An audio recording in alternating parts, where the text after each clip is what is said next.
You only need to know me. I will be the one.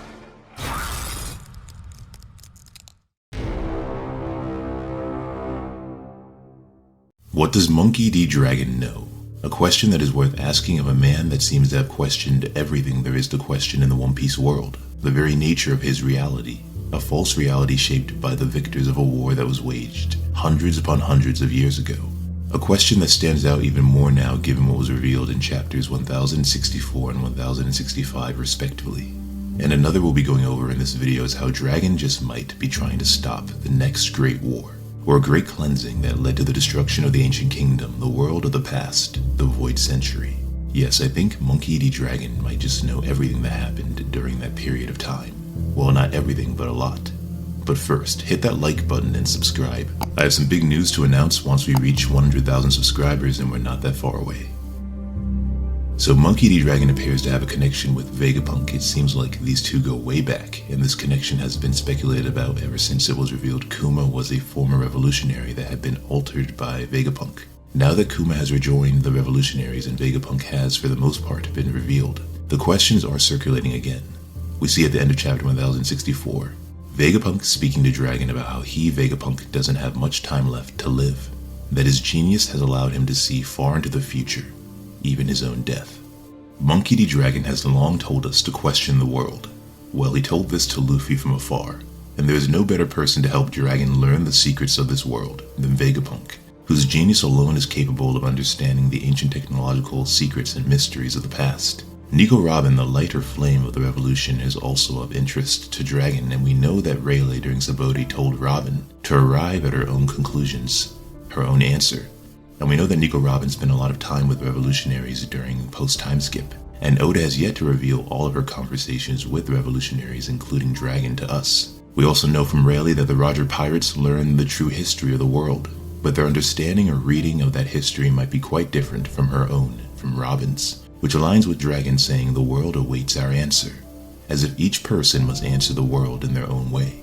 Monkey D. Dragon recalling the speech of Goldie Roger about the dreams of men, inherited will, the destiny of an age, and the dreams of its people. As long as people continue to pursue the meaning of freedom, these things will never cease to be. Why was Dragon at Roger's execution? Roger had discovered Laugh Tale and discovered the One Piece and learned many of the world's secrets that he in part took to his grave. Although I think it likely the Roger Pirates shared some of this knowledge with a few others, aside from Shanks and whatever Roger whispered to him during Odin's flashback. Monkey D. Dragon seems to have had some relationship with Goldie Roger, beyond mere respect for the man maybe. Is it possible Roger shared some of the history with him? After all, many a character has been asked if they would like to know what Roger and his crew learned. Some have declined, like Luffy and Robin, but Whitebeard seems to have learned the meaning of the Will of D. As for a part of the true history that Rayleigh alluded to, I think Dragon would have been keen on learning everything if he met Roger or Rayleigh. The idea that the one the world has been waiting for, that the Roger Pirates have been waiting for, just so happens to be Monkey D. Dragon's son, Luffy. It can't be a coincidence, can it? I also want to point out the attack on Luzia Kingdom that seems to have been directed by Imu-sama, and that while we don't yet know what exactly that thing in the sky is, there's long been a theory that Uranus would be an ancient weapon that involved weather manipulation of some kind, just like the Arc Maxim of Enel involved weather manipulation combining technology and a devil fruit power. What a coincidence that Monkey D. Dragon is believed to have a wind or weather devil fruit of some kind, and we learn from some of the recent One Piece chapters of Egghead Island that Vegapunk appears to be studying and trying to master control over the weather. It's interesting that the attack from the sky that destroyed Luzia Kingdom, if it is Uranus, would be a god of the sky, as Uranus was an ancient weapon, and perhaps involve the weather and Imu-sama. It's interesting that shortly before the attack, Sabo rushed to reveal the existence of Imu to Monkey D. Dragon, that there was someone sitting on the empty throne that shouldn't have been there because that seat was supposed to be empty. It's curious then that Imu is juxtaposed against the revolutionary army in this instance, in this scene, the destruction of Luzia by some ancient weapon that might have existed in the past. Whether Uranus or some ancient technology like the kind we are currently learning about on Egghead Island connects us to what Rob Lucci inquired about, whether the order to kill Vegapunk was somehow connected to the events surrounding the destruction of Luzia Kingdom. Therein, Pluton is obviously some ancient technology, a ancient battleship designed in the past. So what can we conclude from all of this? Just maybe some of the ancient weapons are technological, a form of technology, or simply creations from the void century that the Revolutionary Army and their affiliates have been searching to prevent the next great cleansing. After all, the world appears to be ruled by this fear.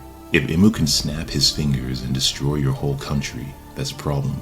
You can't do anything against that. And now, having once said that fear itself is God, that you believe in God because you are afraid, you bow down to Imu because you fear his power. But if you could truly set the world free, which is what Dragon seems to desire, a revolution that will change the world, then you would have to begin by going after the weapons that terrorize the world, which is another connection because the revolutionaries wanted to identify the mastermind behind some of the weapons seized from Dressrosa that contain the liquid iron ore. Wouldn't the revolutionaries also be interested in these ancient weapons of mass destruction like the one that destroyed Luzia Kingdom? There's also a mind-blowing connection I found, something we learned from Frankie's time on one of Vegapunk's islands during the time skip. That Vegapunk's research, his blueprints and technology, that we now know to in part be ancient technology tied to the ancient kingdom. Vegapunk's research and technology were described as national treasures. If this reminds you of anything, Doflamingo was the one that revealed to us the national treasure of Merijois that the world government and the celestial dragons have. Could the national treasure be Uranus or whatever that weapon was that attacked and destroyed Luzia Kingdom? Ancient technology just like the national treasures Vegapunk has in his lab. Frankie could not believe that Vegapunk's lab and the items in it were considered treasures. And after reading chapter 1065 and seeing the ancient technology, the futuristic technology of a past kingdom there, it reminded me of the strange building Imu-sama entered where that giant hat was, the giant straw hat. Could this place also be considered a national treasure, and are Vegapunk and Dragon aware of it? In terms of this dark age, this post-apocalyptic world of One Piece we are now in, could have been destroyed in the past by the ancient weapons, powers that range from destroying islands to controlling the sea and weather and flooding the world. After all, it was once said by Vivi's father that the gods control the weather. Are the ancient weapons responsible for how the current world came to be? Could one of these weapons, Uranus or some other ancient technology, have terraformed or changed the weather to destroy the world? Maybe this is why such knowledge is forbidden, to prevent history from repeating itself. But as they say, those that fail to learn or study history are doomed to repeat it. But Dragon as the wind, a man that personifies freedom, the freedom to choose whatever path you want, even if it is piracy, the path of a pirate, like his son Luffy. Just as Frankie's teacher said to be proud of your creations with a dawn, even if those weapons could destroy the world and all you love, cherish them as you would your children. These concepts overlap, and so the ancient kingdom, perhaps destroyed by excessive freedom, by the people having too much power, by science and weapons run amok. What is the political answer to all of this? Should freedoms ever be restricted? Let me know in the comments below. And so, tying in Dragon's own potential wind or weather controlling powers with Imu's own devil fruit, or Imu's control over an ancient weapon, perhaps Uranus, that can control the weather. Uranus, the god of the sky, and maybe Monkey D. Dragon is the god of the rain, so two opposing sky gods. Since when we first meet Monkey D. Dragon, it is not just storming, but raining. Let's take a look at something I recently saw and wanted to add to this video because it blew my mind and confirms some of my thinking, and hopefully it blows yours. Now, there's a panel posted on Twitter, a thread by Luffy What Else, about Vegapunk and the importance of meteorological or weather science and Im-sama's attack on Luzia Kingdom, and I'll post this in the description box below. From this panel, you can see the weather experiments of Vegapunk in a world trapped in a globe, as a series of clouds form, and it mirrors the globe that was shown to Nami with clouds forming as lightning rains down below. So recall that Rox Dizabek was wanted for chasing after taboo secrets, everything about him in the records of history erased save for a few that were alive then to recall his actions. Even the island of God Valley was destroyed. Vegapunk seems to also be engaged in taboo activities, such as in chapter 1062 when Atlas Vegapunk says, "We could tame or control the weather if we had just a bit more money." There is an implication that there used to be a bunch of flying ships in the past. Given how advanced the ancient kingdom was, mankind used to sail the skies. Oda was even asked in an SBS if he thought people in the real world could fly with the will of their spirit, and Oda responded by saying, "Long ago, humans flew through the sky. Then one time somebody said, 'I'm not flying in the sky.' Since then, people stopped flying, because we lost our wings of belief. Or whatever, something like that. This belief by Oda about the past, however jokingly, might have influenced his understanding of the One Piece world in the past. That people used to fly or live in the sky or outer space maybe, before it all came crashing down. And so you have to wonder if the ancient kingdom used to be in the sky before it went down below. A reference to that O'Hara video. But to fly in the past would suggest command over the skies, which is not too far away from controlling the weather as well. Enel could do both with his Arc Maxim. Enel, who also traveled to outer space with what many consider to be the pre-time skip prototype for Uranus, the Arc Maxim, traveling to the moon. And so a connection to Professor Clover, as I pointed out in my One Piece Shorts video, as he stood before some of the moons of the One Piece world. And so when we take all this together, it seems as if whatever happened in chapter 1060 when the sky went black and someone says or questions the cloudy sudden change in the weather, the attack on the island seems to be related to weather, exactly like Enel's weather manipulation led to the erasure of Angel Island. And this has led some to question if Nami could be a key character in the final war, given Nami now has Zeus and her Climate Act, and will likely leave Egghead Island with some important knowledge. In the video about Imu, I point out Cipher Pole Aegis 0. Aegis in Latin means protection, and Aegis in Greek mythology refers to the shield carried primarily by Zeus. Zeus is the god of the sky in ancient Greek mythology, known as the ruler, protector, and father of all gods and humans, and so the creator of this world. Zeus is often represented by symbols such as the lightning bolt and the eagle, and so a bird. In chapter 1060, we saw Imu, who like the other celestial dragons might be guarded by Cipher Pole Aegis 0. We saw Imu coincide with the descent of something in the sky over Luzia Kingdom. This ball of light or lightning crashing down into the island akin to Enel during Skypiea. Enel and Imu have parallels, and the Kami Enel is pretty much the Zeus of Skypiea. Zeus, god of the sky, and some think that the weapon of Imu was Uranus, god of the sky. Uranus is said to be the grandfather of Zeus, to have come before Zeus in the ancient order of things. So there's a connection there. Arc Maxim and Enel might equal Zeus, but before them came Uranus and Imu maybe. And so Nami now has her own Zeus, stolen from Big Mom, the Climate Act, and might come away with some knowledge about the weapons that destroyed Luzia Kingdom, given she also knows about the weather eggs and has weather eggs of her own. In fact, I do wonder if Nami had been there instead of Sabo, would Nami have known exactly what was going on, since she has some serious scientific knowledge about the weather. But going back to the post by Luffy What Else, this Twitter user goes on to point out that controlling the weather is such a dangerous power that the world government only wants it for themselves. But just maybe weather control can counteract the power of the world government that gives them dominion over the world. As an example, this Twitter user reminds us about the banned Dance Powder from Alabasta. Chapter 161, Alabasta Arc, Dance Powder, the powder that creates artificial rain.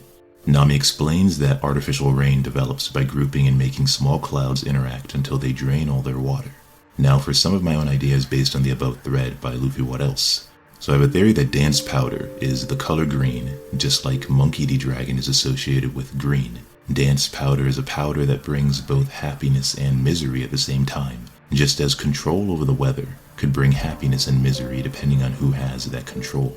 Dance Powder brings rain, and Monkey D. Dragon might just be the god of the rain, someone that wants to change this world for the better, controlling the weather in a way that opposes however Imu currently is controlling the weather. Dance Powder was created long ago by a country that had no rain. The original creators of this powder called it Dance Powder because it would make them dance with joy, with all the rain that it would create, which reminds me of Joy Boy and the laughter and dancing that is associated with him. And so the ancient kingdom. The problem is that Dance Powder would cause long periods of drought in other countries, and this controversy would lead to wars whenever it was used. The amount of lives lost in these wars was so great, the world government prohibited the manufacturing, possession, and use of Dance Powder worldwide. So again, control over the weather can lead to war. Another war is brewing in the One Piece world, as the Revolutionary Army has declared war on the world government, and Imu attacked one of the sites of the 8 nation revolutions where Sabo was, Luzia. But my biggest takeaway would have to be that panel of the bulb in Vegapunk's lab. You can clearly see a giant star over the bulb, or let's just say globe. Let's just call it a planet. So a star over the planet, a sun over the planet, raining down an energy blast of some kind, just like the sun's radiation. Could the ancient weapon Uranus be the sun itself, a star, tying into the Gorosei, the 5 elder stars? Could Joy Boy have once been considered the sun god because he not only had the power of Nika, but the power of the ancient weapon in his hand was the sun? There is a panel from the moon that Enel visited, an ancient kingdom on the moon, and we see each of the ancient weapons, one in the sea, with sea kings and so Poseidon, a battleship Pluton, and then a ball in the sky with the flaming spirals circulating around it like the sun, a fiery ball in the sky maybe. Speaking of the sun, in chapter 1065, one of the Vegapunks describes the energy source of the island of Egghead Island and its technology being fire, that fire can be converted into any form of energy. And this Vegapunk questions whether somewhere in this world, unquenchable flame exists, a flame that cannot be put out. We could probably create a sun, is what Vegapunk says. The emphasis Oda places on the sun, via Frankie's shocked reaction, lends me to believe the sun might be tied to Uranus, again, using the sun or solar energy for Imu's power or the ancient weapon Uranus. That in the past, in Ancient Kingdom, the Ancient Kingdom was able to use solar technology to power the world via sunlight. It also takes us to the theory that some of the moon technology ended up with Vegapunk on planet Earth and so Egghead Island. As we see, there are many similarities between Egghead Island and whatever Enel found on the moon. If Uranus is tied to weather atmospherics, or the sun somehow affects the weather as mentioned, is it possible Monkey D. Dragon has been working with Vegapunk to understand just how Imu controls the world through fear, as Enel even mentioned? How the island of Luzia and maybe even God Valley were destroyed by this power? When searching for the connection of weather to the sun, I discovered the following. The Earth's climate system depends entirely on the sun for its energy. Solar radiation warms the atmosphere and is fundamental to atmospheric composition, while the distribution of solar heating across the planet produces global wind patterns and contributes to the formation of clouds, storms, and rainfall. And so, the sun is responsible for much of the world's weather. Could Uranus be the sun itself, or some power or ancient technology that flies in the sky and manipulates the light or solar energy of the sun? The hole in the water that is Annie's lobby resembles the aftermath of Enel's destruction of that sky island. A hole in the White Sea, a hole in the Blue Sea. Annie's lobby curiously constantly has sunlight shining down from above, so that for whatever reason it is never nighttime there, the nightless island. These 2 points are connected, sunlight and the hole in the ground. What if sunlight or a blast of energy originating from the sun caused it? And so Uranus, sunlight, that also can control the weather. The sun rules the heavens, which ties into celestial bodies and outer space. Uranus, god of the sky. Uranus, god of the heavens. Imu, god of the One Piece world. Sitting atop the world, in the holy land of Mary Joie. And so given the ancient technology on the island of Egghead, the island of the past as it is revealed in chapter 1065 rather than the future because the ancient kingdom was more advanced than the world today, and so One Piece is a post-apocalyptic story of sorts. Given Vegapunk speaking to Dragon about how he, Vegapunk, doesn't have much time left to live, that his genius has allowed him to see far into the future, even his own death, that Vegapunk knows the world government is coming for him because he has learned too much and is now a liability suggests to me that there is some knowledge Vegapunk's genius has discerned about the Void Century. And given Rob Lucci surmising that the order to execute Vegapunk is somehow connected to the destruction of Luzia Kingdom, and the weapon that caused that island to disappear into the void, it would seem Vegapunk might know what that thing is, what exactly caused the island to disappear, as well as the world government's other plans for the Great Cleansing. Granted, Vegapunk and Dragon have been in close communication all this time. Dragon must know all of the world government's designs, from Seraphim to the clones of Kuma and the Pacifista, and so much more. Dragon has people all over the world. Ivankov was an Impel Down. Why not have an affiliation of some kind with Vegapunk, who is the closest to the world government's secrets? Secrets that have probably been shared with Dragon. Secrets that Kuma, who was altered by Vegapunk, appears ready to share with Dragon as well. One can only imagine what this ultimate confrontation will lead to. While yes, I do expect Luffy to be the one to finish off Imu in the end, that encounter has to happen. The same can be said of Luffy versus Blackbeard. And yes, it's strange that Luffy has 2 father figures that have not only guided him in one way or another, one with words, the other with the wind. 2 father figures that have saved Luffy's life in the past from drowning and being captured by the Marines. Shanks, I believe, is destined to fight and lose against Blackbeard. But Dragon might fight and lose against Imu-sama, and so each, one a pirate, one revolutionary, seems to have knowledge about their final opponents as well.